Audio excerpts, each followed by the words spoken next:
अब हम लाइव हैं। आप सभी को राम राम। मैं वंदना चौधरी शब्द वीणा केंद्रीय पेज पर आप सभी का स्वागत करती हूँ।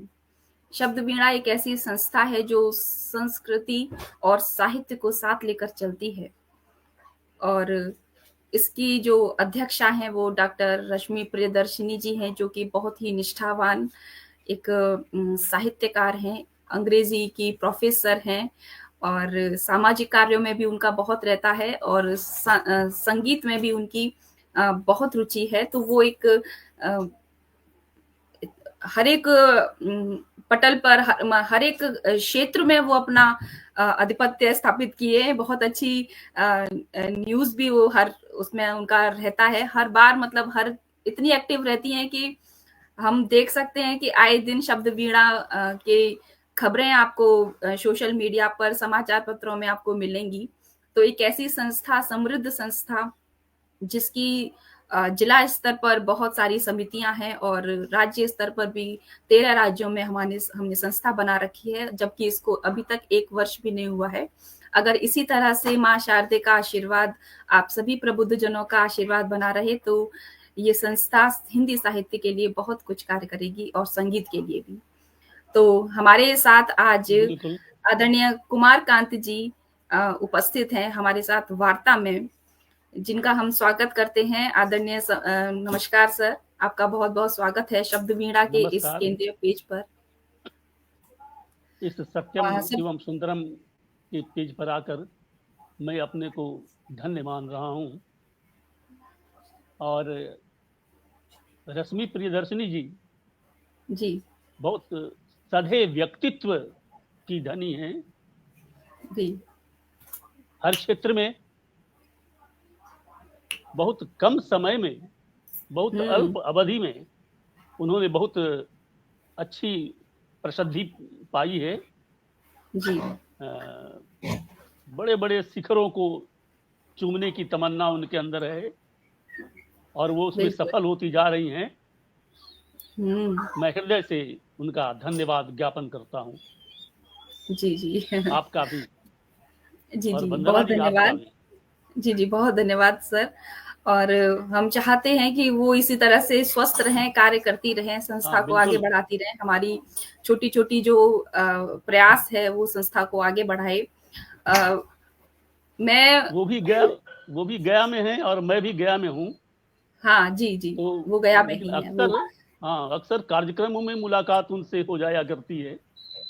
जी जी जी। और मैं बहुत प्रभावित हूँ उनसे। अच्छा, बल्कि यहाँ के सारे लोग उनके शुभचिंतक हैं। यहाँ जितने भी साहित्य जगत के वो सूर्य हैं, जी जी, वो उनकी रोशनी हमेशा उनको मिलती रहती है। सही बात है, बिल्कुल। और हमारे साथ अशोक रायवत्स जी जुड़ गए हैं। आपका बहुत बहुत स्वागत है अशोक जी। आज इंडिया और न्यूजीलैंड का फाइनल मैच है, लेकिन फिर भी यहाँ पर लोगों की उपस्थिति हम चाहते हैं कि कभी कभी थोड़ा थोड़ा सभी लोग आए, जिससे हमें उत्साहवर्धन मिलता रहे। और माँ शारदे को का आह्वान करते हैं कि माँ शारदे इस पटल पर आकर अपना आशीर्वाद दें और हमें उनका आशीर्वाद मिले तो ये कार्यक्रम अच्छे से चलता रहे। लगता है डॉक्टर रश्मि प्रियदर्शिनी जी भी आ गई हैं। बहुत बहुत स्वागत करती हूँ मैं उनका। माँ शारदे की वंदना के लिए आदरणीय मैं कमलकांत जी को सादर आमंत्रित करती हूँ कि माँ वीणा पाणी। कुमारकांत जी जी जी, स्वागत है। सरस्वती रहस्योपनिषद के अनुसार संपूर्ण वाणी के परा, पश्यंती, मध्यमा एवं वैखरी 4 रूपों में बांटा गया है। और इसमें ये जो वैखरी है उसी का प्रयोग हम लोग करते हैं। और परा, पश्यंती और मध्यमा जो है वो हमारे हृदय में वास करती हैं। तो मैं कुछ दोहे जी माँ शारदे की वंदना में स्वागत। कुछ दोहे पढ़ रहा हूं। माता ज्ञान अधीश्वरी, साधक सुख वरदान, बनकर वाणी मध्यमा, रक्षण करे प्रदान। मुख की शोभा वैखरी, आद्या का आशीष, नित्य वंदना से बने नरपुंग वयवनीश। क्या बात। अक्ष सूत्र अंकुश तथा, कर में पुस्तक पाठ, धारण कर विधि बल्लभा, बिखराती हैं हास। शब्दों में लालित्य के मिलते हैं समभाग, मेधा में संताप के लगते कभी न दाग। क्या बात है।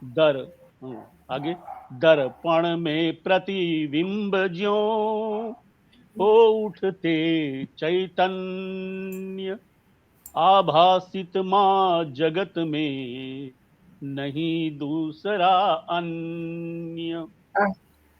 कंबु कंठिनी दो हमें सत्य सनातन ज्ञान, काव्य वृत्ति में विश्व हो भारत की पहचान। क्या बात है, बहुत बढ़िया, बहुत सुंदर। माँ शारदे की वंदना और माँ शारदे का आशीर्वाद इस पटल पर हमारे साथ है।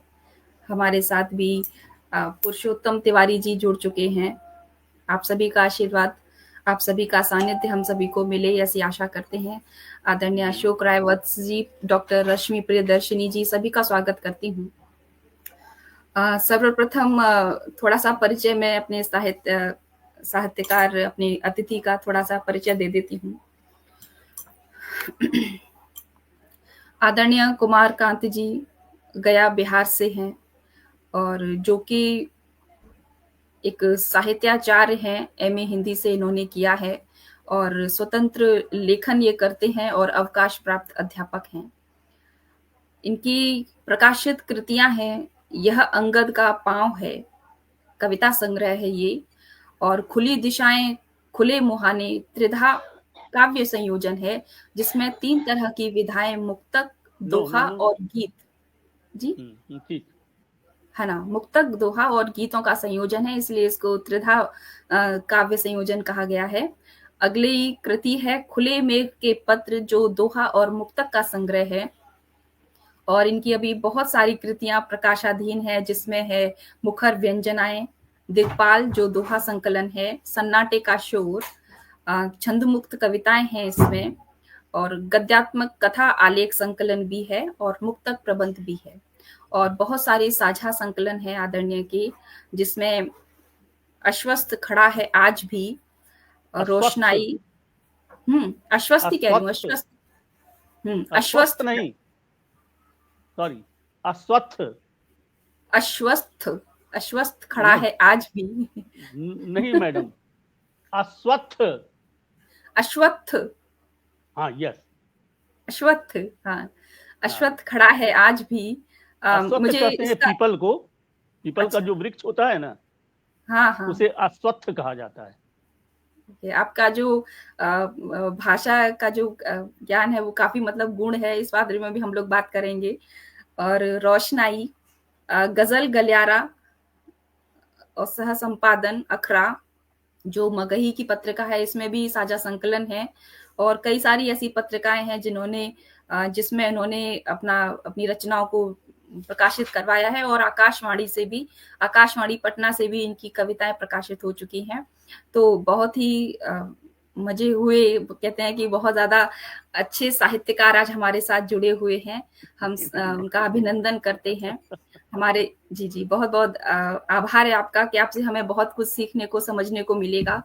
आदरणीय चंद्रमणि चौधरी जी जुड़ी हुई हैं, और वीरेंद्र कुमार जी, ब्रजेंद्र मिश्रा जी, और पुरुषोत्तम जी, आर के निगम जी, हमारे साथ बहुत सारे लोग जुड़े हुए हैं। मैं सभी का अभिनंदन करती हूँ। और आज की इस वार्ता में सबसे पहले कुछ पंक्तियां देती हूँ। जो अंतर मन के भावों को हृदय से बोल देता है, जो अंतर मन के भावों को हृदय से बोल देता है, छिपे मन के रहस्यों के जो पट भी खोल देता है, क्या बात, बनाता क्या है बात। जो कविता को नए निज शब्द से बुनकर, सहज भावों की तखरी में हृदय हर तोल देता है। तो ऐसा कवि, बहुत सुंदर। ऐसे सृजनकार मां शारदे के पुत्र पुत्रियां इस साहित्य जगत में, हिंदी के इस अपने आंदोलन में अपनी अपनी आहुतियां दे रहे हैं। ऐसे ही एक वरिष्ठ साहित्यकार हमारे साथ जुड़े हैं, आदरणीय कमल कांत जी। मैं आपका कुमार कांत पुनः जी, स्वागत करती कुमार हूँ। कांत और मैम, कुमार कुमार कांत कांत। जी जी, माफ कीजिएगा, मैं बार बार गलत नाम ले जा रही हूँ, कुमार कांत जी। और सर्वप्रथम मैं आपसे ये पूछना चाह रही थी कि जैसे कि हर कवि की एक यात्रा होती है सृजन की। बहुत से लोग, सुना ये भी है कि बहुत से लोग एक बड़े अंतराल के बाद जब लिखना शुरू करते हैं, 30-40 की उम्र में लिखना शुरू करते हैं। बहुत से लोग ऐसे सुना है कि बस लिख रहे हैं, मतलब इतना ज्यादा मतलब उस चीज पर ध्यान नहीं है। लेकिन बहुत से लोग ऐसे होते हैं कि जो बचपन से ही अपने इस यात्रा को शुरू करते हैं। तो मैं बस ये पूछना चाह रही थी कि आपकी जो यात्रा है कविता की, वो कब से शुरू हुई सर? बहुत अर्लियर, ये कहिए कि बचपन से ही प्रवृत्ति रही अच्छा, है। मेरे जी। पिताजी गांव के दरवाजे पर जो हमारा मंदिर था, वहां बैठकर वो अपनी रचनाओं का वो गायन किया करते थे। तो एक तरह से संस्कारगत हुआ। और वहां से हुँ, यहाँ आने के बाद मैं 8वीं कक्षा में था, जब प्रसिद्ध साहित्यकार, आप जानती होंगी, आदरणीय मोहनलाल महतो वियोगी, अच्छा, हुँ, जिनका वो आर्यावर्त महाकाव्य है। हुँ, तो मेरे बचपन का वो उनका सानिध्य रहा। और मैं खेलने कूदने की अपेक्षा उनके पास बैठना ज्यादा महसूस करता हूँ अच्छा। ताकि अच्छा, विद्वान जो उनके पास आया करते थे, उनकी बातें मैं सुना करता था। जी, और मेरी पहली रचना जो है, वो 8वीं कक्षा में प्रकाशित हुई थी, किसान पत्रिका में, किसान शीर्षक से ही। अच्छा, क्या बात है! वो पहली रचना 8वीं कक्षा में प्रकाशित हुई थी। उसके बाद अच्छा, तो फिर जैसे मैं 70 में मैंने मैट्रिक की परीक्षा पास की। हुँ, 71 में पटना गया। पटना में मैंने एडमिशन लिया। और हुँ, फिर वहां पत्र पत्रिकाओं में मेरी रचनाएं प्रकाशित होने लगी। हुँ, हुँ, हुँ, वो बहुत सारी वो कहानियां भी आई। एक वो पत्रिका थी, हुंकार साप्ताहिक पत्रिका थी। हालांकि हुँ, उसका बहुत ही कड़वा अनुभव मेरे पास है, क्योंकि उसके संपादक ने मेरी एक कहानी अपने नाम से प्रकाशित करवा ली थी। ओह! और उस समय प्रदीप और आर्यावर्त में लगभग हुँ, प्रति सप्ताह मेरी रचना आ जाया करती थी। तो ये समझिए कि बचपन से ही मेरी अनुरक्ति कविता हुँ, या साहित्य की ओर प्रवृत्ति रही है, बचपन से। बिल्कुल। और बचपन से ही आपकी जो स्थिति है लेखन की, तो जो लेखन की धीरे-धीरे जो परिपक्वता होती है, वो उस परिपक्वता को आपने किस तरह से प्राप्त किया? अपने स्वतः के लेखन से या और जी। अलग तरह के नहीं, साहित्यकारों को स्वतः पढ़कर? स्वतः स्वाध्याय से। वैसे मैं प्रभावित रहा हूँ छायावादी कालीन कवियों से, अच्छा। जिनमें आपको महादेवी वर्मा जी हैं, हुँ, आदरणीय, हुँ, सुमित्रानंदन पंत हुए, हुँ, हुँ। प्रसाद जी हुए, जी। पंत जी हुए। तो हुँ, या आपको ये मानी उस अवधि के जो भी कवि हुए, निराला जी हैं, हुँ। मैं उनसे बहुत प्रभावित था। अच्छा। और मैंने गहरा अध्ययन किया साहित्य का और कवियों का, लेखकों का, इवन इधर माने अज्ञेय का। सबसे बड़ी बात यही है कि जो साहित्य है उसमें जब तक आप अध्ययन ना करें तब तक आपकी जो परिपक्वता है वो बढ़ती नहीं है। हाँ, वो और बढ़ती नहीं है। वो बढ़ती नहीं है। और आज के युग में जब हम देख रहे हैं कि बहुत से जो कवि हैं, कवित्रियां हैं, वो अध्ययन को भूलकर अलग दिशा में थोड़ा सा बढ़ रहे हैं, क्योंकि जब तक कविता में गहराई नहीं होगी, जब तक कविता के भाव गहरे नहीं होंगे, तब तक उस लेखन में उतनी कहते हैं ना कि परिस्कृति विद्वता नहीं आएगी। जी परिस्कृति नहीं आएगी। हाँ, परिस्थिति उसमें नहीं आएगी। तो जब तक आप अच्छे साहित्य का अध्ययन नहीं कर सकेंगे। तो अध्ययन का बहुत बड़ा फर्क। हाँ, बहुत बड़ा। अब देखिए उन लोगों का साहचर्य, मैंने एक बार वो यहाँ 71 की बात है, जब मैंने मैट्रिक 70 में मैंने मैट्रिक पास किया था। 71 की बात है कि वो पहली बार मैंने आदरणीय रामधारी सिंह दिनकर जी, जिन्होंने लिखा सुनूं क्या सिंधु में गर्जन तुम्हारा, स्वयं युग धर्म का हुंकार हूं मैं। और मैं गया था वहां वियोगी जी के साथ। अच्छा। और दोनों समकालीन थे, ये कहिए कि छायावाद उत्तर काल के कवि थे दोनों। और मानस पर परिचर्चा थी हिंदी साहित्य सम्मेलन भवन पटना में। अच्छा। तो रामधारी सिंह दिनकर ने, आदरणीय रामधारी सिंह दिनकर ने, उन्हीं को पहले बोलने का अवसर दिया गया। बल्कि उस समय प्रभात जी भी उसी मंच पर थे। और मैं तो एक बच्चे की तरह, वो वियोगी जी के साथ मैं गया था, तो मैं भी मंच पर उनके पास बैठा हुआ था। रामदयाल पांडे थे। अच्छा। आप नाम जानती होंगी। जी। तो उन्होंने राम पर, प्रभु राम पर उन्होंने अपना प्रवचन दिया। अच्छा। उनको सर्वश्रेष्ठ पात्र घोषित किया उन्होंने उनको। उनके बैठने के बाद वियोगी जी उठे बोलने के लिए। अच्छा। तो वियोगी जी ने, अब देखिए विद्वानों में कैसे तकरार होता है और कितना सुंदर तकरार होता है कि वो उन्होंने रावण को चुना। अच्छा। सर्वश्रेष्ठ चरित्र घोषित करने के लिए। और पता नहीं कौन कौन से रामायण का उद्धरण देते हुए उन्होंने सिद्ध किया कि रावण का चरित्र जो है वो सर्वश्रेष्ठ चरित्र है। उस समय तो मेरी अवस्था बहुत कम थी, प्रथम वर्ष का, मैंने प्रथम वर्ष का छात्र, इंटर का छात्र था मैं, प्रथम वर्ष का। अब सोचिए कि वो मेरी मानसिकता कितनी विकसित हो सकती है।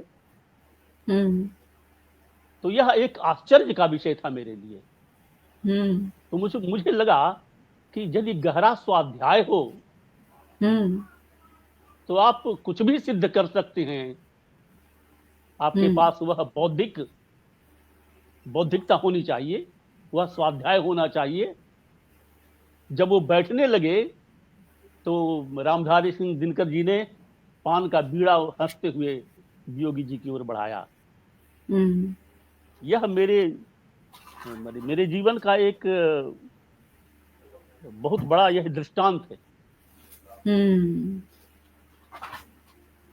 क्योंकि हम लोग अभी जैसे सुनते हैं कि रावण एक प्रकांड विद्वान थे और बहुत अच्छे शासक थे, लेकिन चूंकि हमारा जो भाई जी, फिर भी हम लोग जलाते हैं प्रतिवर्ष रावण को।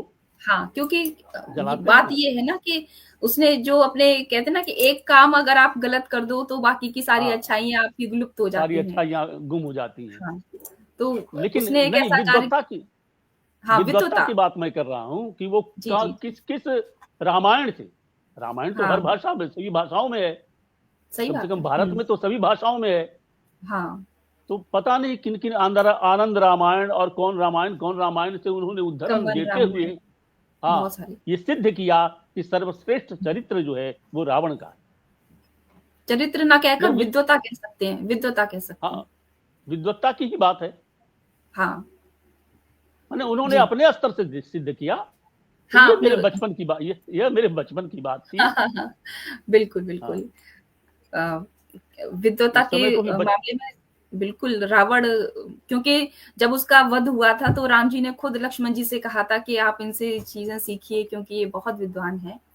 और जब कहते हैं ना कि जब इंसान जरूर अगर विद्वता उसके पास है लेकिन उसके पास अगर चरित्र अच्छा नहीं है तो उसकी विद्वता भी कहीं ना कहीं धूमिल हो ही जाती है। उसी पर मैंने लिखा, अच्छा।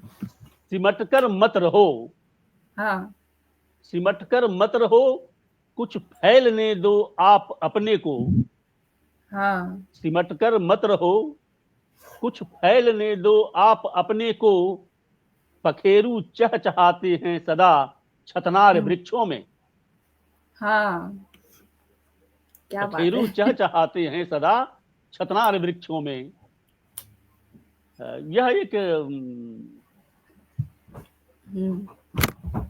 ये है दो जी पंक्तियों का। जी। और कुछ सुनाऊं क्या? हाँ हाँ बिल्कुल, हम वही सोच रहे थे कि आप सुनाएं। हम्म, मैं फिर अगला प्रश्न तो फिर आप सुनाने की बात करती हूँ जी। तो मैं गीत भी लिखता हूँ, जी जी। गीत गाता हूँ, अच्छा। गजल भी लिखता हूँ, हम्म। और समस्या मूलक भी लिखता हूँ, श्रृंगार भी लिखता हूँ। जी। प्रायः सभी विधाओं में मैं लिखता हूँ। मगही में भी मैं गाता हूँ, लिखता हूँ। सबसे बड़ी तो बात ये है एक, ना कि हाँ, सबसे बड़ी बात ये है कि अगर अध्ययन किया जाता है तो हर एक विधा आपके सामने छोटी होने लगता कि हाँ, वो सिर्फ तो लिख खुलता ही चला देंगे। जाता है, हाँ, खुलता चला अध्ययन की बात जाता है। जी। सुनो ऐ पार्थ, हम्म। मात्रिक रचना है। अच्छा। अवांछित मूर्छना है और तुम हो, हम्म। अवांछित मूर्छना है और तुम हो। हम्म। समर की सर्जना है और तुम हो। और तुम हो। अवांछित मूर्छना है और हम्म। तुम हो। हम्म। समर की सर्जना है और तुम और। हो। धरा पर मेघ का तय था बरसना, हम्म। धरा पर मेघ का तय था बरसना। हम्म। थिरकती वंचना है और तुम हो, और तुम हो। थिरकती वंचना है और तुम और। हो। थका न सूरज नहीं, थका सूरज नहीं, पर आसमां में अंधेरा हम्म। है, घना है और तुम हो। और तुम हो। थका सूरज नहीं, पर आसमां में अंधेरा है, घना है और तुम और। हो। बहुत भयभीत करती हैं दिशाएं, हम्म। बहुत भयभीत करती हैं दिशाएं। खुली अवमानना है और तुम हो। नजर से दूर हैं पदचाप लेकिन, हम्म। नजर से दूर हैं पदचाप लेकिन। हवा में व्यंजना है और और तुम तुम हो। हो। क्या बात है। सुनो, सुनो ऐ पार्थ, हम्म। सुनो ऐ पार्थ। आज के लोगों को पार्थ हम्म। की संज्ञा में दे रहा हूं, जी जी। वर्तमान समय परिप्रेक्ष्य में। हम्म। सुनो ऐ पार्थ, अरिबल है अलक्षित। सुनो ऐ पार्थ, अरिबल है अलक्षित। हम्म। सुलगती मंत्रणा है। और तुम। ये चारों ओर, जैसे आप देश के स्तर पर भी लेंगी इस बात को, हम्म। तो मैं हम्म। अपने देश को संबोधित कर रहा हूं कि अरिबल अलक्षित है, वो नजर नहीं आ रहा है आपका दुश्मन। जी बिल्कुल। हम्म। ये सुलगती हुई मंत्रणा है और तुम हो, ये हम्म। सोचना है हम्म। तुमको। सुनो ऐ पार्थ, अरिबल है अलक्षित। सुलग हम्म। सुलगती सर्जना है और तुम हो।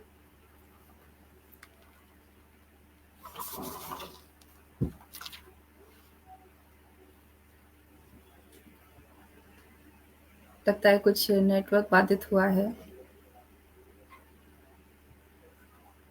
है जी।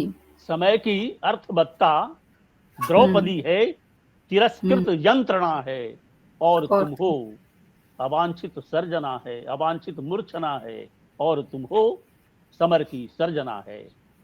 और तुम। युद्ध चारों ओर बिल्कुल अपने पूरे सबाब पर है हम्म। और तुम हो, तुम यानी हम सभी हम्म। एक युद्ध ही तो लड़ रहे हैं। वैसे भी पूरा विश्व एक युद्ध की पृष्ठभूमि पर खड़ा है आज। बिल्कुल, बिल्कुल। बहुत सुंदर। तो बहुत अच्छा, तो मैं एक यही बात पूछ रही एक थी दो अभी एक आपसे। बसंत के दोहे मैं पढ़ लूं? हाँ, बिल्कुल, बिल्कुल, ठीक है। हाँ, कहिए। जी, आप पढ़िए। ना कुछ पूछना चाह रही है, कुछ पूछना चाह रही है क्या? नहीं, नहीं, मैं बस एक ये प्रश्न देख रही थी कि जैसे कि साहित्यकार हैं, जब आप अध्ययन करके किसी भी चीज़ में आगे बढ़ते हैं, तो आपकी हम्म, भाषा, आपकी शैली और आपका लेखन बहुत परिपक्व होता है, निसंदेह परिपक्व हाँ, होता है। निसंदेह परिष्कृत होती जाती है भाषा। बिल्कुल। और हम्म, जहाँ जब हमारी भाषा बढ़ती है अपने स्तर से, तो उसमें जो संस्कृतनिष्ठ हमारी प्राकृत हिंदी है, वो मतलब समाहित होती है। हाँ, लेकिन बिल्कुल बिल्कुल। जब वो कविता जन सामान्य के लिए आती है, तो वो उसके लिए हम्म, बहुत कठिन हो जाती है समझना। तो हम्म, एक साहित्यकार होने के नाते हमें अपना लेखन जन सामान्य के हित में रखना चाहिए, या फिर साहित्य को समृद्ध बनाने के लिए भाषा का परिपक्व होना बहुत ज़रूरी है? नहीं नहीं नहीं, यह आवश्यक है कि जबरदस्ती अपनी विद्वत्ता को आप थोपिए मत, जी। है ना? हुँ, सहज रूप से जो ग्राह्य हो, ग्रहण किया जा हुँ, सके, हुँ। उस भाषा का इस्तेमाल भी आवश्यक है, जी। बहुत आवश्यक है, होना ही हुँ। चाहिए। और वैसी रचनाएं भी आप मुझसे सुन सकती हैं। हाँ, बिल्कुल, हम सुनते-सुनते और प्रश्न भी स करेंगे और सुनने का भी अलग आनंद लेंगे। जी।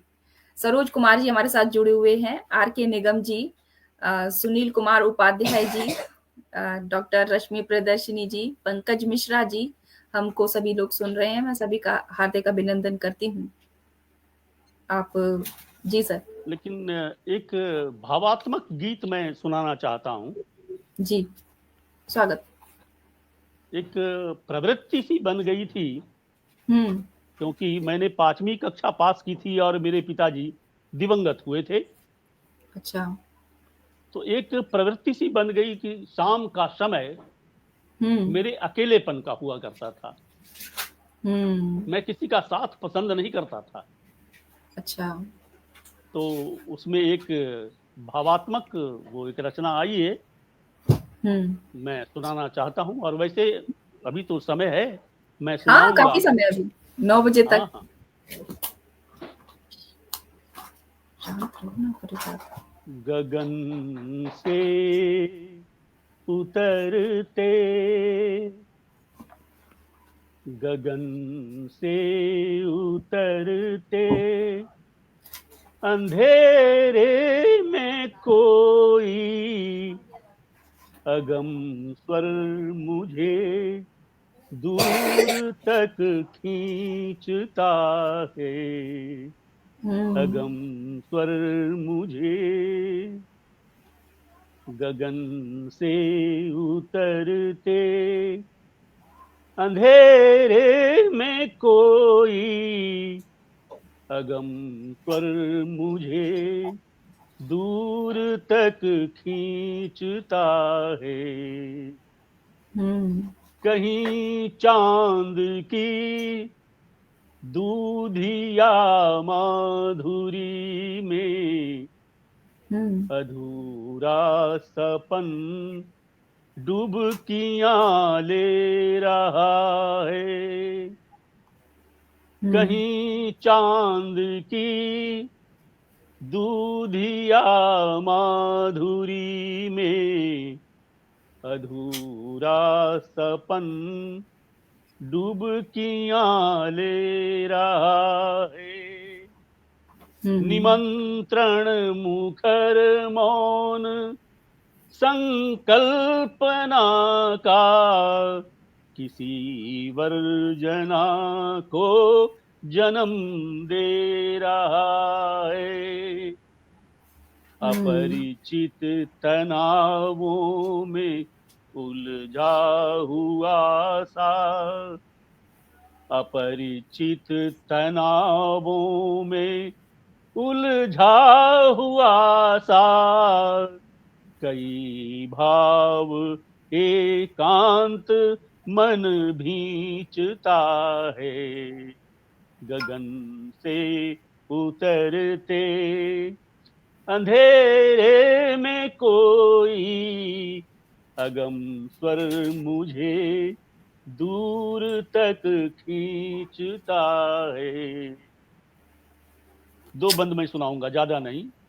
चलूं चेतना में जगत को संभालूं, चलूं चेतना में जगत को संभालूं, नई सर्जना में स्वरों को सजा लूं। चलूं चेतना में जगत को संभालूं, नई सर्जना में स्वरों को सजा लूं।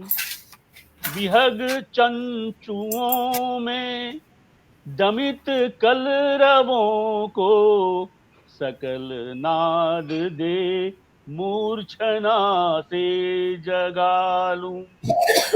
नहीं आज भी भींगती रात्रियों में, नहीं आज भी भींगती रात्रियों में, जली दूब को ओस कण सींचता है। गगन से उतरते अंधेरे में कोई अगम स्वर मुझे दूर तक खींचता है। अगम स्वर मुझे दूर तक खींचता है। क्या बात है, सच में मतलब मार्मिक गीत है। और जब हम उस स्थिति में होते हैं तो उसके जो भाव हैं उनकी गहराई हम खुद ही समझ सकते हैं कि हमने कितनी परिस्थितियों में किस दुख के साथ इस गीत को लिखा है। क्योंकि हर परिस्थिति में जो गीत लिखे जाते हैं वो कवि की अपनी संवेदनाएं होती हैं, अपनी अपनी संवेदनाएं होती हैं। जी, अपनी परिस्थितियां होती हैं, संवेदनाएं होती हैं। बहुत सुंदर गीत। तो दूसरी रचना सुनाऊं क्या? अच्छा, दूसरी रचना सुनाऊं? हाँ हाँ बिल्कुल। उससे पहले मैं एक थोड़ा सा एक प्रश्न पूछ लेती हूँ थोड़ा सा आपसे। कि ये जो हमारा अभी एक कवि का धर्म हम सभी जानते हैं कि समाज के प्रति उसका जो कर्तव्य है वो बहुत ही संवेदन, कहते हैं ना कि हर स्तर पर उसको लिखने का एक अधिकार प्राप्त है कि वो सामाजिकता पर लिखे, देश की राजनीति पर लिखे और देश की जो विषम परिस्थितियां हैं उन पर भी लिखे। और जहां तक बिल्कुल जी, और जहां तक अभी हम नवांकुरों को देखें तो इस स्थिति में बहुत से कविता की जो संवेदनशीलता है वो नवांकुर जिस साहित्य में से जुड़े हुए हैं वो इस साहित्य को इतना कहते हैं ना कि इतनी गहराई से नहीं समझते हैं। समाज के प्रति एक कवि का, एक साहित्यकार का जो कर्तव्य है, वो ये है कि वो अपनी लेखनी से समाज में उसकी विचारधारा को बदलने की कोशिश करे अच्छाई के रूप में। देखिए, हम आज जी, लक्षण ग्रंथों में जी, पाठक या श्रोता जी, को सहृदय की संज्ञा दी गई है। हाँ, सहृदय कहा जाता सहृदय। है। हाँ, हुँ, ये पाठक या श्रोता को सहृदय की संज्ञा दी जाती है और उसकी हुँ, व्याख्या है कि हुँ, सहृदय वह है हुँ, जो, जैसे आप रामायण पढ़ रही हो हुँ, और उसे तो तुलसी जी ने लिखा, तुलसीदास ने लिखा, हुँ, और जो लिखा उसको आप पढ़ रही हैं, हुँ, तो जो उन्होंने सोचा जिस छंद में, हुँ, उस छंद की गहराई तक तुलसीदास की तरह ही यदि आप में बोध है, हुँ, तभी आप सच्चे पाठक हैं, तभी आप हुँ, सच्चे श्रोता हैं। जी, यानी आप में बौद्धिकता उतनी ही चाहिए, गहराई उतनी हुँ, ही चाहिए, शास्त्रों का अध्ययन उतना ही चाहिए, साहित्य का अध्ययन उतना ही चाहिए, तभी तो आप साहित्य का रस ले सकेंगे। जी, जी, ऐसे जी, कैसे होगा? ये तो अब है। छिछले छिछले साहित्य को पढ़ करके, छिछली कविताओं को लिख करके वह उसके भी पाठक हैं, नहीं है ऐसा मैं नहीं कह रहा हूं। हुँ, उसके भी पाठक हैं, बिल्कुल। हाँ, उसके भी पाठक हैं। हुँ, जैसे मान लीजिए लेकिन कि अब गद्य गद्य कविताओं को भी मैं लिखता हूं, हाँ, अच्छा। लेकिन एक सवाल है कि जैसे मान लीजिए इनको हम सूर्यकांत त्रिपाठी निराला को पढ़ें, हुँ, वह आता दो टूक हुँ, कलेजे को करता, पछताता पथ पर आता। हुँ, या दिवसावसान का समय मेघमय आसमान से उतर रही थी, हुँ, वह उषा विवाह। संध्या सुंदरी परी सी धीरे धीरे धीरे। एक हुँ, लयात्मकता है उसमें, जी, वो अतुकांत रचना है, अतुकांत है, हाँ, लेकिन लेकिन लय लय लयात्मकता उसमें है। हुँ, लेकिन आज की यदि आप गद्य रचनाओं को पढ़िए, गद्य कविताओं को, हुँ, तो उसमें कुछ नजर नहीं आएगा आपको। हुँ, लेकिन उसके भी पाठक हैं, हुँ, नहीं है सो नहीं है पाठक उसके भी। पाठक हैं, बिल्कुल। अब क्योंकि जो निराला ने लिखा, दो चार शब्दों का यदि हेर फेर कर दिया जाए उसमें, तो वो मात्रिक और गेय रचना बन जाएगी। हुँ, अब ये देखिए, तो है। जी, मैं अपनी एक गद्य रचना सुनाता हूं आपको। जी, दिवसावसान का समय, नहीं, वो तो उन्हीं का था, ये तो उन्हीं का है। हाँ, हाँ, हाँ। ये तो उन्हीं का है, सॉरी। जी, पंक्ति को याद आने दीजिए, मस्तिष्क में आने दीजिए बिल्कुल। उसको। हुँ, हुँ, हाँ, यस। इसी गहनतम के उस पार, हुँ, इसी गहनतम के उस पार, पंक्तिबद्ध दीपक मालाएं हुँ, ज्ञात निकट हैं मेरे घर के। हुँ, इसी गहनतम के उस पार, पंक्तिबद्ध दीपक मालाएं ज्ञात निकट हैं मेरे घर के। चुप मत हुँ, रहो, चुप मत रहो, कहो कुछ, तेरे पीत अधर चुपके कपते हैं, मदिर वायु के हल्के फुल्के झोंकों का पाकर संस्पर्श। किंतु सुनो, हुँ, किंतु सुनो, धीरे ही कहना, हंसना मत, केवल मुस्काना, कहीं बगल हुँ, में बैठे ये सब लोग अपरिचित अर्थ लगाएं गलत। डरो मत फिर हुँ, भी, डरो मत फिर भी, शायद यही समझ लें, अरे अनाड़ी हैं ये दोनों, और हंस रहे मुदित हो रहे, घर जाने के स्वजनों से मिलने के अनुपम व्यर्थ स्वप्न में। कहता हूं मैं तो, चाहे जो भी ये समझें, व्यंजित होने दो इनके उपहास मात्र को, और सदा ही इसी भांति हम एक दूसरे में अंतर्हित बढ़ते जाएं इसी सीट पर, गाड़ी के इसी डब्बे में, जब तक कोई साफ न कह दे सफर आपका खत्म हो गया। क्या बात है! तो बहुत ही हुँ, हाँ, उस तरह की रचनाओं में एक ऊंचाई तो होती है, और ऊंचाई तक आपको पहुंचना होगा, तभी आप सफल पाठक हो सकेंगे। हुँ, हुँ। साहित्य का गहरा अध्ययन जब तक न होगा, अब एक तब तक हुँ, बहुत हल्के मैं राजनीति पर आपको सुना देता हूं। जी, हालांकि हल्के में। मैं शायद शायद मैं ये समझ रहा था कि वो राजनीति से परे ये मंच है, लेकिन ऐसी बात नहीं है। तो एक वो गीत ही है, जी, और लेकिन फिर भी व्यंजनात्मक है, अभिधा नहीं अच्छा, है। लक्षणा लक्षणा है, व्यंजना, हाँ, व्यंजना। अभिधा नहीं है। अभिधा, लक्षणा और व्यंजना है ना, शब्द की जी, तीन बिल्कुल, शक्तियां हैं। शब्द शक्तियाँ, तो बिल्कुल, हाँ, तो तीसरी शक्ति जो सर्वोपरि शक्ति है, सर्वोपरि। उसका मैंने आश्रय लिया है लिखने के माध्यम में। अभिधा में मैंने अच्छा, नहीं लिखा, लक्षणा में हुँ, मैंने नहीं लिखा, व्यंजना में हुँ, लिखा।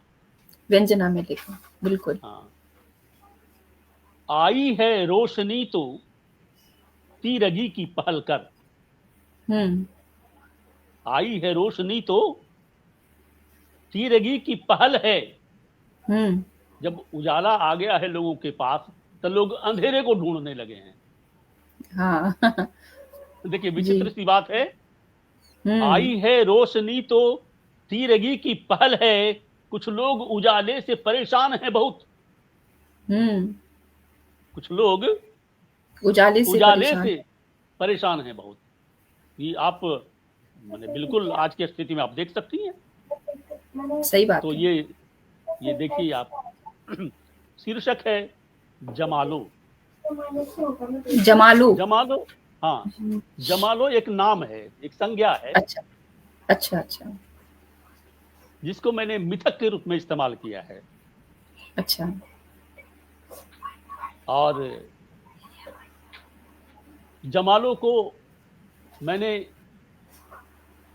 वो एक राजनीति का रूप माना है। हुँ, यानी राजनीति यदि कोई संज्ञा है तो जमालो है। हुँ, राजनीति का कोई रूप है तो वो जमालो का रूप है। अच्छा, तो जैसे आपका नाम है, मेरा नाम है, वैसे ये जमालो नाम है। हाँ, और वो, अब आप ये समझें कि जमालो को मैंने राजनीति कहा है, राजनीति के रूप में जमालो शब्द का हुँ, इस्तेमाल किया है। ठीक, और ये गीत है। बिल्कुल, स्वागत। दिखा कर रूप के जलवे जमालो दूर जा बैठी। दिखा दिखा रूप के दिखा जलवे कर रूप के जलवे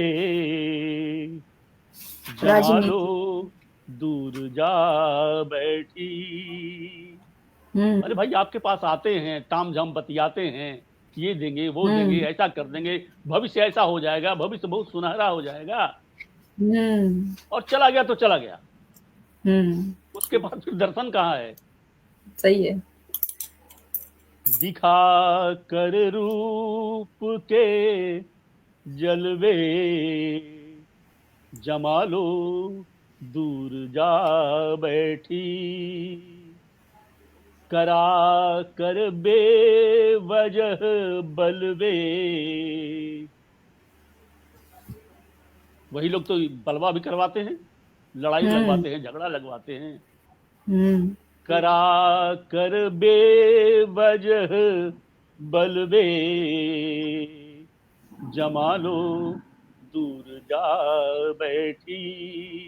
हुँ, तिलस्मी आशियाने से थिरकता दूर तक मजमा। हुँ, हम लोगों के लिए तो भाई एक तिलस्मी है वो। तिलस्मी है। हाँ, तिलस्म है वो। हुँ, तिलस्मी आशियाने से थिरकता दूर तक मजमा, चखा कर ख्वाब के हलवे, जमालो सही है, दूर जा बैठी, सही है। चखा कर ख्वाब के हलवे, जमालो दूर जा बैठी, करा कर बेवजह बलवे, बिना मतलब का झगड़ा न हो जाता है, वो हिंदू है, वो मुसलमान है, वो ईसाई है ना, लड़ते रहो हम्म, आपस में, बिल्कुल। तो बेवजह का झगड़ा है ये। खिलेंगे गुल बहारों के, हुई दरगाह पर मन्नत, हम्म। खिलेंगे गुल बहारों के, हुई दरगाह पर मन्नत, लगा कर आग के बिरवे, जमालो दूर जा जमालो बैठी। दूर जा बैठी, हम्म, दिखा कर रूप के जलवे, जमालो तमाशा कर रिझाने में कसर कुछ भी न छोड़ेंगे। केजरीवाल ने कैसे किया, हाँ। रिझा के 2-2 बार उसने गद्दी पा ली ना भाई। तमाशा ही किया, केवल अपने गुरु को भी ठग लिया उसने। देखिए राजनीति कहाँ है। सही बात है। तमाशा कर रिझाने में कसर कुछ भी न छोड़ेंगे, हुए सब खाक मंसूबे, जमालो दूर जा बैठी, हुए सब खाक मंसूबे। सियासत, राजनीति, सियासत में सधे हैं गेशुओं के आज पेचो खम। ये लंबे बालों का वो घुंघरालापन, अच्छा, वैसे ही सियासत उलझ गया है ना। सियासत उलझ गई है, राजनीति उलझी हुई है। सियासत में सधे हैं गेशुओं के आज पेचो खम, नजाकत में गिले शिकवे, जमालो दूर जा बैठी। और उससे बड़ी बात आगे देखिए, इशारों पर हजारों नाचते हैं शहर के सोहदे। जिस शहर में चाहे उस शहर में आग लगवा दे। ये चुटकी भर का खेल है, चुटकी का खेल है उन लोगों के लिए। इशारों पर हजारों नाचते हैं शहर के सोहदे, लगा हर मोड़ पर मलबे, जमालो दूर जा बैठी। और अंतिम देखिए, हुई कुर्बानियां कितनी जरा सी भी मरौवत पर।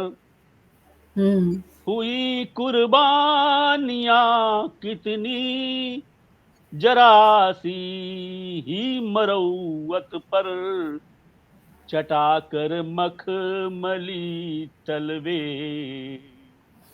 जमालो दूर जा बैठी। चटा कर मखमली तलवे, जमालो दूर जा बैठी। सही बात है। और इस जमालो को हम ही लोग चुनते हैं अपने कीमती वोट देकर। तो ये फिर हमको ही चूना लगाती है। हम कोई जबकि चुनाव लगाते हैं। अभी फिर भी अगर देखा जाए पुरानी राजनीति से अगर देखा जाए तो अभी भी हमारा देश बहुत अच्छी स्थिति में है और हाँ, हम बहुत उम्मीद अच्छे से। करते हैं बिल्कुल बेशक, और हम उम्मीद करते बेशक। हैं कि इसी तरह से हमारा देश प्रगति करे सांस्कृतिक सभ्यता को हाँ, अपनी सनातन धर्म को आगे हाँ, बढ़ाए और वो सब बिल्कुल। हो रहा है अ, बिल्कुल। बहुत बहुत सही बहुत सही आपने तो जमालों को दूर बिठा दिया ऐसे ही जो बेकार बेकार नेता है वो ऐसे ही उन दूर ही रहे हमारी इससे अच्छा है हुँ, और अच्छा तो हाँ सुनना चाहेंगी क्या? बिल्कुल बिल्कुल कुछ अच्छा हाँ, सा तो गीत समय सुना दीजिए जो वैसा राजनीति से हटके थोड़ा वो क्या श्रृंगार का गीत सुना दूँ मैं? हाँ श्रृंगार का सुना दीजिए बिल्कुल श्रृंगार का सुना दूँ या दुनिया जो युद्ध की कगार पर खड़ी है, उस संदर्भ में कुछ सुनाऊँ अच्छा या जी श्रृंगार ही सुना दूँ? हाँ श्रृंगार सुना दीजिए कुछ भी आपको जो श्रृंगार अच्छा सुना लगे ठीक है नहीं, श्रृंगार सुना देता हूँ। आप हाँ ठीक है प्यास का आचमन हम्म, शीर्षक है जी प्यास प्यास का आचमन। प्यास का आचमन जी जी। हम्म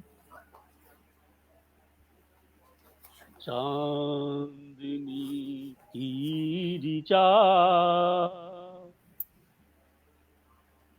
चांदनी की ऋचा चांद गाता रहा हम्म रूप का हिम शिखर झिल मिलाता रहा हम्म चांदनी की ऋचा चांद गाता रहा रूप का हिम शिखर झिल मिलाता रहा। पहला बंद, 3 बंद की ये रचना है। जी ओस से धुल गई सी सुबह थम गई हम्म देख कर कांपते किस लयों से अधर।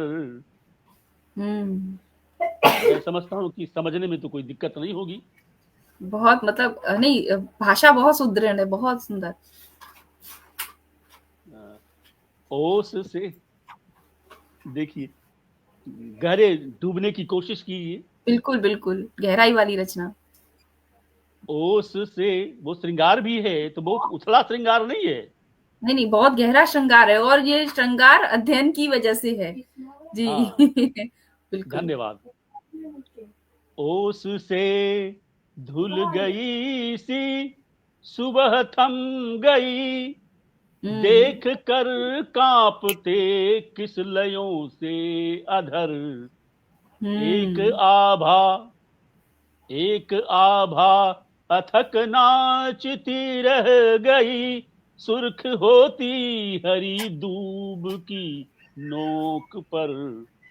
वाह एक टुकड़ा किरण का जलद कोर से। कभी हम्म कभी आप देखती होंगी कि सूरज की किरण वो बादल छाया हुआ है और ओठ से सूरज की किरण आ रही है छन कर।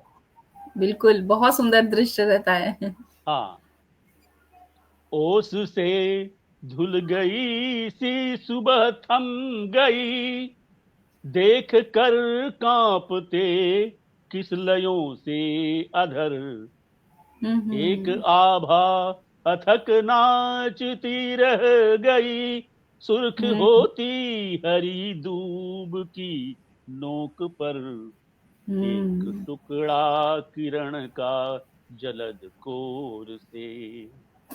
एक हम्म टुकड़ा किरण का जलद कोर से झांक उन्मुक्त सा खिलखिलाता रहा। आय हाय हाँ, हम्म चांदनी की ऋचा चांद गाता रहा रूप का हिम शिखर झिल मिलाता रहा। दूसरा बंद देखिए। क्या बात है देह यज्ञ स्थली। देह क्या है? हम्म यज्ञ का, यज्ञ की भूमि है। देखें ध्यान से, देह यज्ञ स्थली स्नेह के गांव में कामनाएं जगाती रही चाव से। देह यज्ञ स्थली स्नेह के गांव में कामनाएं जगाती रही चाव से। आंख की झील आमंत्रणा की लहर शुभ्र शतदल उगाती रही भाव से। बाकी वल्लरी से लिपटता पवन। बाह की वल्लरी से लिपटता बदन। वल्लरी से लिपटता पवन। बेसुधी में स्वयं गुनगुनाता रहा। बाकी वल्लरी से लिपटता पवन। बेसुधी में स्वयं गुनगुनाता रहा। चांदनी की ऋचा चांद गाता रहा। और अंतिम बंद है जी, देखिए, जिसमें प्यार को परिभाषित किया है मैंने। प्यार बहुत गहरी भाषा में लिखा हुआ और बहुत कहते हैं श्रेष्ठ श्रृंगार। अब तो मैम ये समझिए कि लिखने की मेरी शैली ही वो हो गई है। तो मैं इसमें क्या कर सकता हूँ अब? नहीं, बिल्कुल वो तो है ही, उसमें कोई वो नहीं। अब देखिए प्यार क्या है जी। प्यार सोता नहीं, वो सोता कभी नहीं है। प्यार सोता नहीं, प्यार खोता नहीं। प्यार तो हार के बीज बोता नहीं। प्यार सोता नहीं, प्यार खोता नहीं। प्यार तो हार के बीज बोता नहीं। हारना वो नहीं जानता है। हारना नहीं जानता। हार का वो पौधा नहीं लगाता। प्यार सोता नहीं, प्यार खोता नहीं। प्यार तो हार के बीज बोता नहीं। प्यार पहचान ले जिस सदन को सके। जिस घर में पड़ गया उसकी नजर, प्यार की नजर पड़ गई, यानी जिस व्यक्ति विशेष से, जिस घर का मतलब वो हुआ। प्यार पहचान ले जिस सदन को सके। किस्त में मार कर प्यार रोता नहीं। सही बात है। प्यार देकर धवल कीर्तियों को जन्म। यार धवल कीर्तियों को भी जन्म देता है। प्यार देकर धवल कीर्तियों को जन्म। प्यास के आचमन से लुभाता रहा।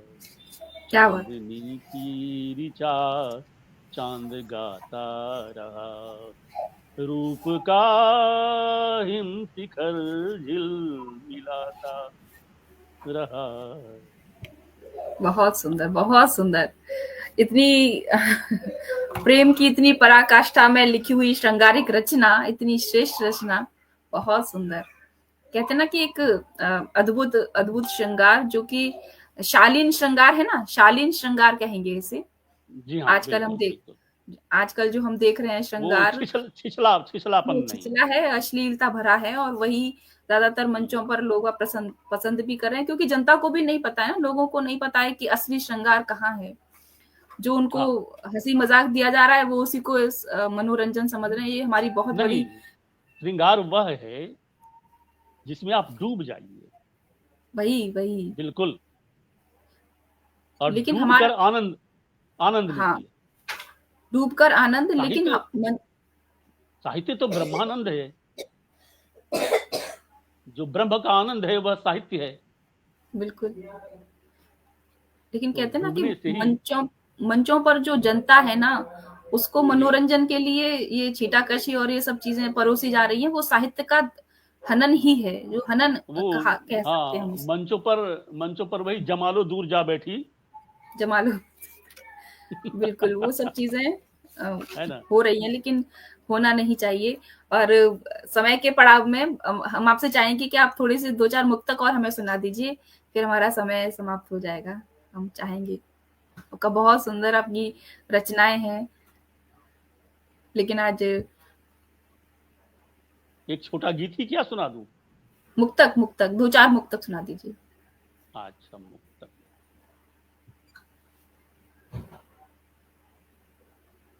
रंग मन की है एक उमंग। हम्म, अभी तो होली का मौसम है। बिल्कुल।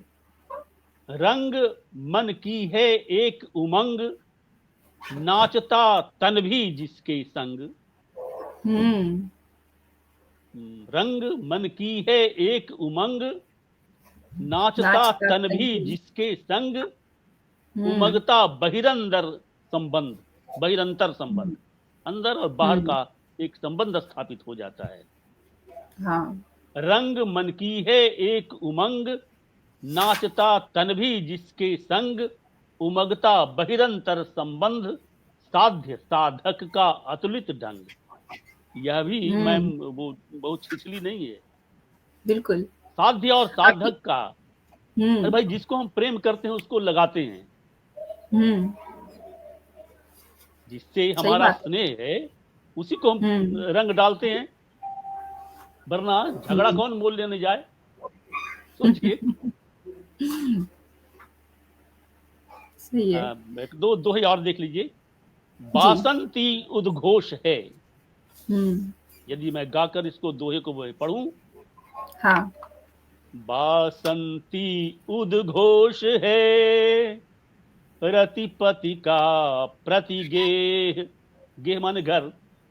हम्म, बासंती उद्घोष है, रतिपति का प्रतिगेह। कान्हा कान्हा मन हुआ, राधा राधा दे। हम्म, सही लगा बात है। अच्छा आपको? हाँ, हाँ, बहुत बासंती, अच्छा। हाँ, बासंती उद्घोष है, रतिपति का प्रतिगे। कान्हा कान्हा मन हुआ, राधा राधा दे। तो दोनों पागल पवन, हाँ, पागल पवन बसंत ने दी मकरंदी धूल। पुष्प धनुष से बेधता, बरबस मन में शूल। हम्म, मौसम मनमथ कवच है, पुष्पित मदिर बसंत।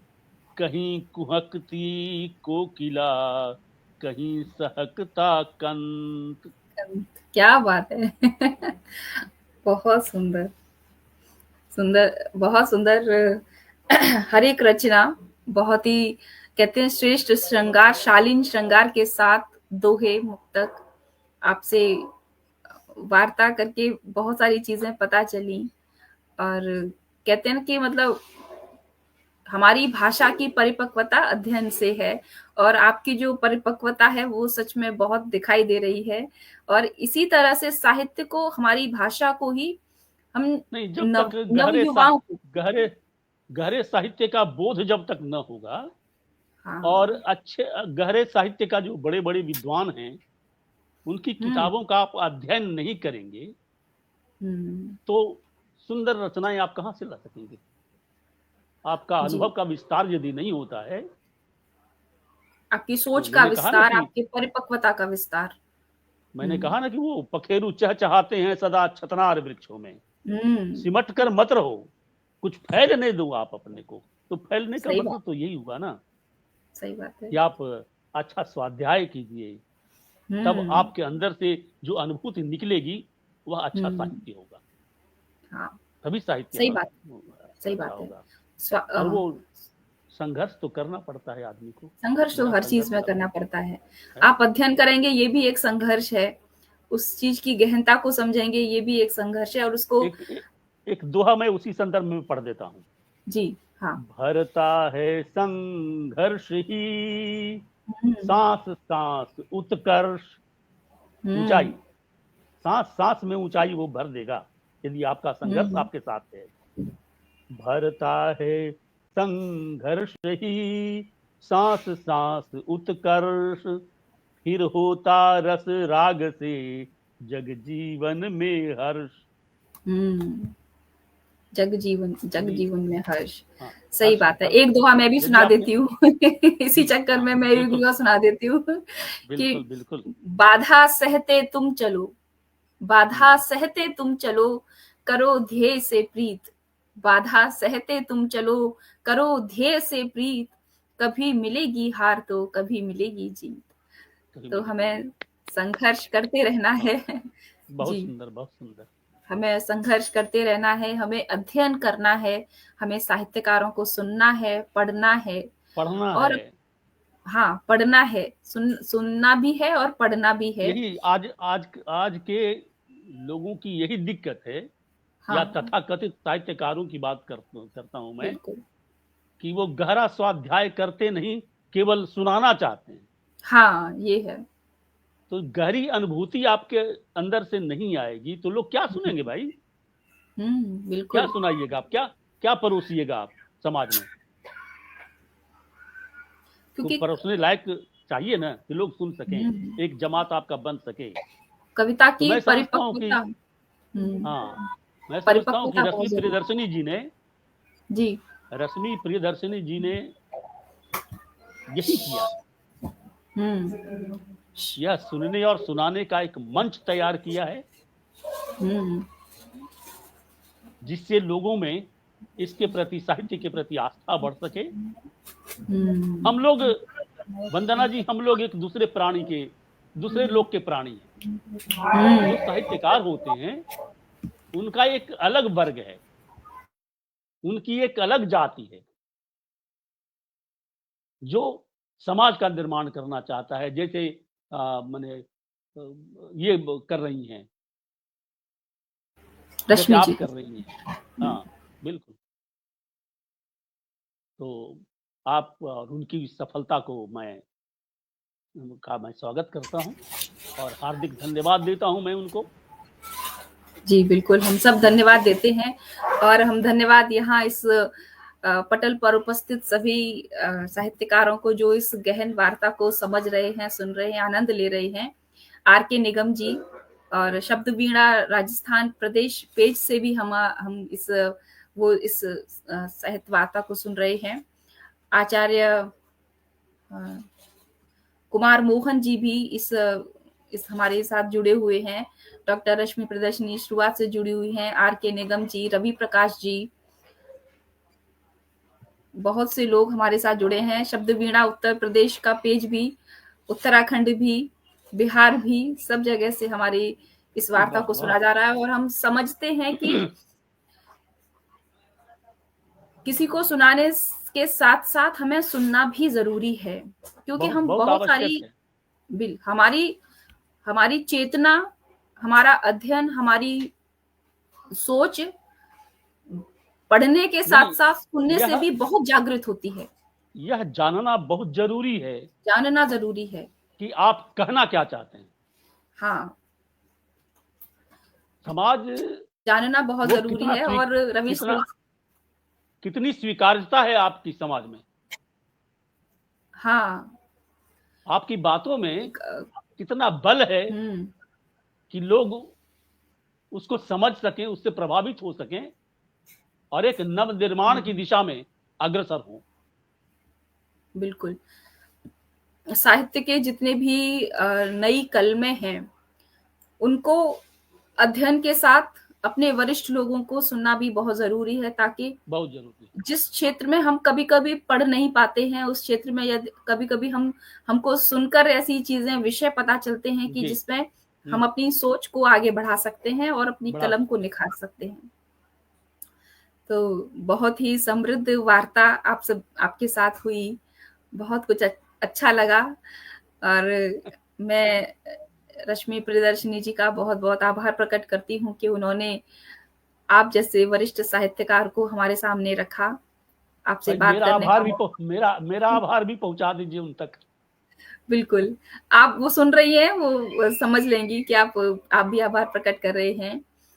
तो इसी तरह की बहुत सारी चर्चाएँ हम अपने इस शब्द वीणा के पेज पर करते रहेंगे।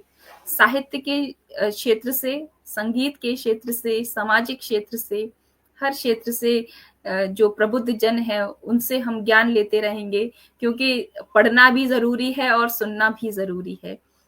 बहुत क्योंकि बहुत आप बढ़िया। जब आज पढ़ोगे तभी आप किसी को सुनाने लायक होगे। आप पढ़ोगे नहीं तो बिल्कुल, सुनाने बिल्कुल। लायक भी नहीं रहोगे। तो ये जो वार्ता रही, मैं समझती हूँ कि बहुत सफल वार्ता रही। आप सभी का बहुत-बहुत धन्यवाद हम प्रेषित करते हैं पुनः, और अगली बार हमारे अ, इसी पेज पर हम पुनः किसी दूसरे साहित्यकार के साथ उपस्थित होंगे, उनसे भी हम बहुत कुछ सीखेंगे। हमारे शब्द वीणा पेज पर भी कई तरह के कार्यक्रम होते हैं, त्रिविधा होता है जिसमें कई सारे कवि आते हैं, जिसमें अपनी रचनाओं को सुनाते हैं, जिसका संचालन विभा जोशी जी करती हैं। और एक संगीत का भी आयोजन होता है सरगम नाम से, जो शुक्रवार को होता है। उसमें भी आप संगीत से अगर संबंध रखते हैं तो वहां पर भी आप अपने संगीत में अपने गीतों को, अपनी रचनाओं को वहां पर रख सकते हैं। आपको बहुत सारे ये पटल मिलेंगे इस शब्द वीणा के पेज पर, चाहे वो साहित्य हो, चाहे वो संगीत हो।